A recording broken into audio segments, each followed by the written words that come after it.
நாட்டுப்பற்றாளன் செய்திகள் வாசிப்பது வாசுகி தாமோதரன்.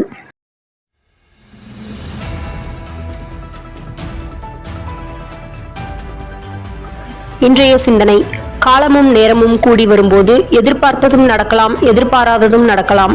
இது காலத்தின் கட்டாயம். எது நடக்குமோ அது நடந்தே தீரும். வெற்றி மகிழ்ச்சிக்கு முக்கியமல்ல, மகிழ்ச்சியே வெற்றிக்கு முக்கியம்.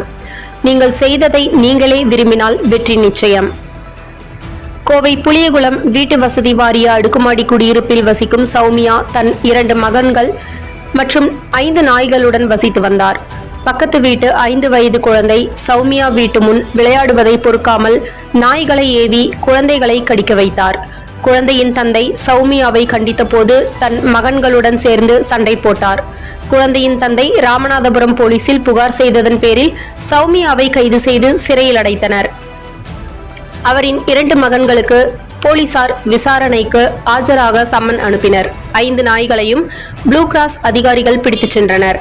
நேற்று நள்ளிரவுக்கு மேல் ஆபரேஷன் சிந்தூர் என்னும் பெயரில் பாகிஸ்தான் மற்றும் பாகிஸ்தான் ஆக்கிரமிப்பு காஷ்மீரில் உள்ள பயங்கரவாத முகாம்கள் மீது வான்வழி தாக்குதல்களை நடத்தி பயங்கரவாதிகளுக்கு இந்திய ராணுவம் தக்க பதிலடி கொடுத்தது.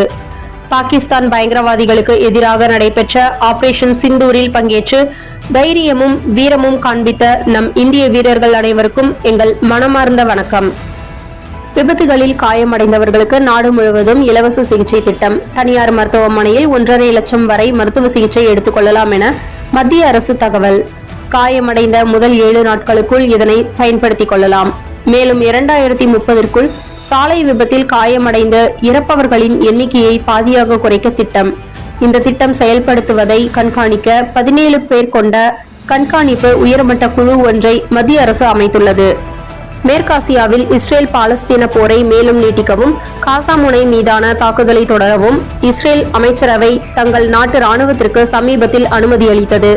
அதற்கு கண்டனம் தெரிவிக்கும் வகையில் பாலஸ்தீனர்கள் மீது இஸ்ரேல் நடத்தி வரும் தாக்குதலை முடிவுக்கு கொண்டு வர வலியுறுத்தியும், பாலஸ்தீனர்களுக்கு ஆதரவாக ஹவுதி பயங்கரவாதிகள் இஸ்ரேல் நாட்டில் பென்குரியான் சர்வதேச விமான நிலையம் மீது ஏவுகணை தாக்குதல் நடத்தியது.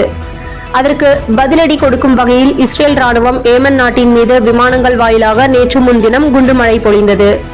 கோவையில் உள்ள ஷெரீப் பிரியாணி கடையில் வாங்கிய சிக்கனில் புழுக்கள் இருந்ததால் பிரியாணி வாங்கி சென்ற குடும்பம் பிரியாணி கடையை தொடர்பு கொண்ட போது பொறுப்பில்லாத பதில் கூறியதால் பிரியாணியை எடுத்துக்கொண்டு நேராக கடைக்கு சென்று பார்த்தபோது ஃப்ரிட்ஜில் இருந்த பிரியாணி, சிக்கன், மட்டன் அனைத்திலும் புழுக்கள் இருந்ததால் அதிர்ச்சி அடைந்த குடும்பத்தினர் போலீசுக்கும் உணவு பாதுகாப்பு துறைக்கும் தகவல் கொடுத்தவுடன் வந்து சோதனை செய்ததில் பெண் வாடிக்கையாளர் சொன்னது உண்மை என பிரியாணி கடையை இழுத்து மூட உத்தரவு. ஷெரீப் பிரியாணி கடை ஆர்எஸ்புரத்திலும் சரவணம்பட்டியிலும் 2 கடைகள் உள்ளன. இந்த கெட்டுப்போன ஷெரீப் பாய் பிரியாணி செய்தி வலைதளங்களிலும் டிவியிலும் வைரலாகி வருகிறது. மாதம் தவறாமல் வெளிவரும் நாட்டுப்பற்றாளன் பத்திரிகையின் செய்தியாளராக பணிபுரிய விருப்பம் உள்ளவர்கள் கீழே உள்ள நிர்வாக அலைபேசி எண்களில் தொடர்பு கொள்ளலாம். 7947878915 மற்றொரு எண் 9944341033. நாட்டுப்பற்றாளன் யூடியூப் சேனலில் விளம்பரம் செய்து பயன்பெறுங்கள். நமது நாட்டுப்பற்றாளன் செய்திகளை அறிந்து கொள்ள யூடியூப் சேனலை சப்ஸ்கிரைப் செய்யுங்கள்.